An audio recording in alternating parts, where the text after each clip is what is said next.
Welcome to the April 17th, 2017 edition of Elements of Spirit. This is the free weekly reading series from ediblespirit.com and from me, your host, Michael Domitrovich,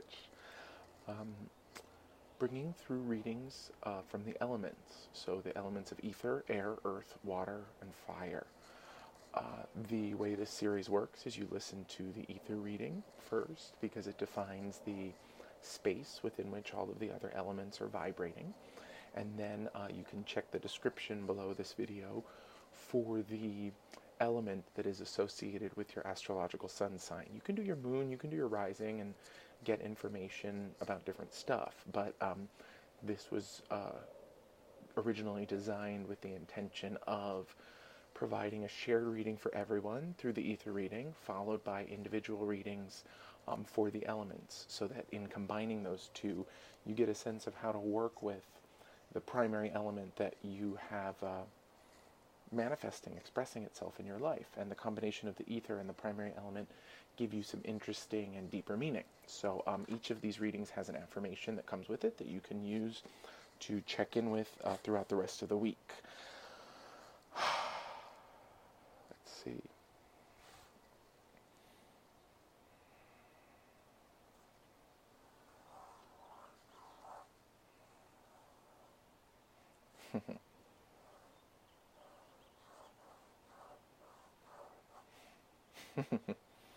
Okay, very cool. So we get a lot of interesting metaphors here.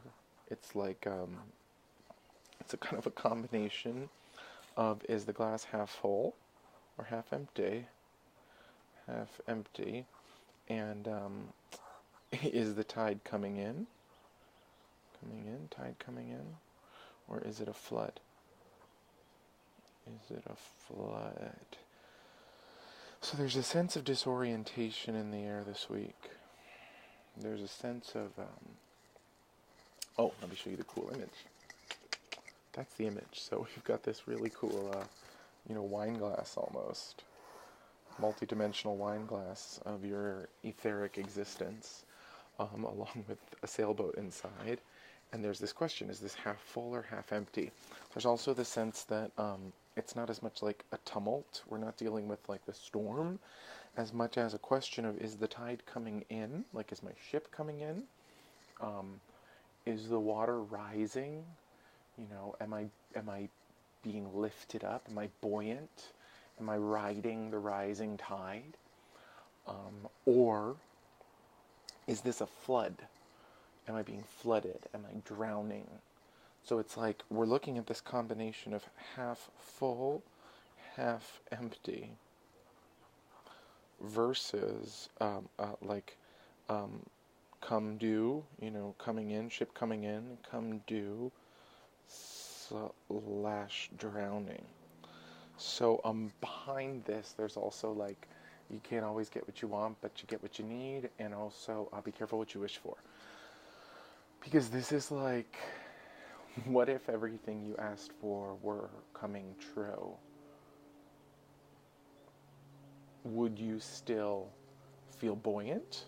Or, like, what if this moment is exactly what you've been waiting for? What if this is your ship coming in? Can you handle that? Does that feel overwhelming? Does it feel like you're getting flooded?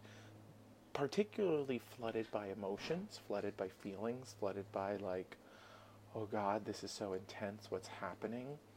Does it have to do with Venus switching? Yeah, it could have to do with Venus retrograde ending. It's sort of like, now the vessel is secure, the boat, which we have relationships and relations through, and that which we are plotting our course with is like more solid and more integrated. And yet there's this question. So it's not exactly your own physical vehicle that we're dealing with this week. It's not about, the structure of your life. It's literally like, okay, if this is the structure as it is, and everything is coming due, and everything is coming to me, and everything is coming in now, and the tide is rising, and the glass is more than half full and more than half empty. Am I still seeing it as half full or half empty? It's sort of like there's something here which is like, you know, you may have been battening down the hatches for so long that what feels overwhelming now, it's hard to recognize that it's actually your ship coming in, the tide rising, things coming to their natural state of buoyancy, their natural sort of sea level. What else?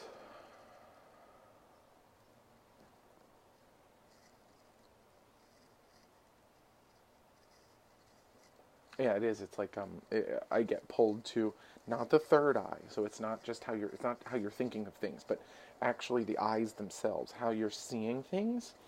And there's also an element of this which is like, how are you? That's connected with the throat chakra, the upper throat. How are you talking about the events that are happening in your life? How are you? If you're seeing the glass as half empty, even though this is a moment where your ship is coming in and the tide is rising, are you affirming, I am buoyant, I am stable, I am witnessing the rising tides of change? Or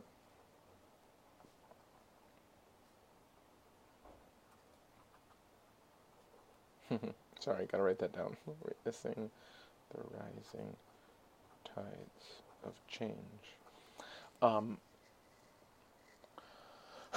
and if that's what you're seeing, if you're still seeing things as half empty despite the rising tides, are you affirming vocally that the glass is half empty and that everything is happening to me and everything is horrible? Or are you affirming that the ship is strong, I am buoyant, I am stable, I am witnessing the rising tides of change, and affirming that stability is there despite whatever is going on around it, or maybe even because of whatever is going on around it. You know, maybe some part of yourself anticipated rising tides after spring popped off, right?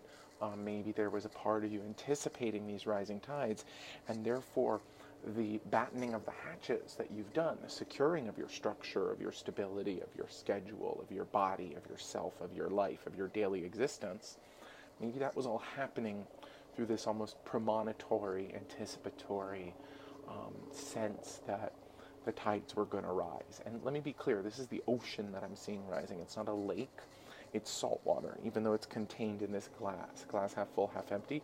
So it's water not just as the medium of emotions, but as the sort of signifier of the great void of the cosmic consciousness, or the unconsciousness even.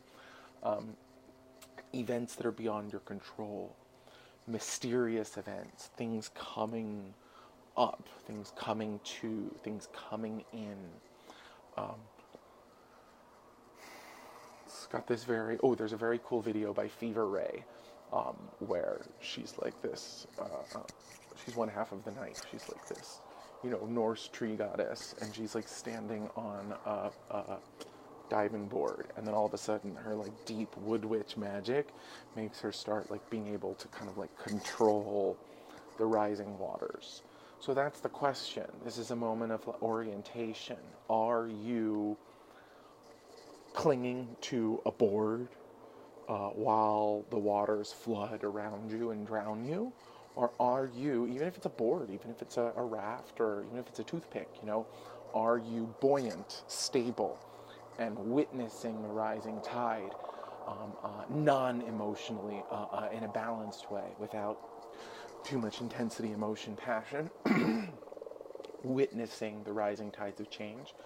And are you affirming that basic integrity of your craft, of your vessel, of your vehicle, despite whatever else is going on? I think that's enough for today. So yeah, this is the affirmation. I am buoyant, I am stable, I am witnessing the rising tides of change. I am buoyant, I am stable, I am witnessing the rising tides of change. I am buoyant, I am stable, I am witnessing the rising tides of change. There's lightness because my craft is watertight in a way The emotions that are rising up have no effect on me because I am buoyant. I am able to rise above the rising tides. I am stable because, whatever work I've done in the last few weeks, it feels like the last 3 or 4 weeks, whatever work I've done, whether it's enough or not, here we are. The tides are rising. So it's enough. It's enough. Whatever you've done, it's enough. Hold on to it and let it lift you. Let it buoy you. Don't go like, fixing the engine in the middle of the journey. It's like coast. Let yourself coast. Let yourself be buoyant and stable. Don't question the integrity of the craft. And then affirming, I am witnessing the rising tides of change. The waters may be rising, but I'm not bailing out. I'm not paddling furiously. I'm trusting my buoyancy, my stability and integrity, and I am witnessing the rising tides of change. Most likely, how you engage those rising tides or disengage from those rising tides or whatever you do relative to those rising tides will be revealed in the air, fire, water, and earth readings. So, leaving you with that, I am buoyant, I am stable, I am witnessing the rising tides of change. I thank you, and I'll see you next week.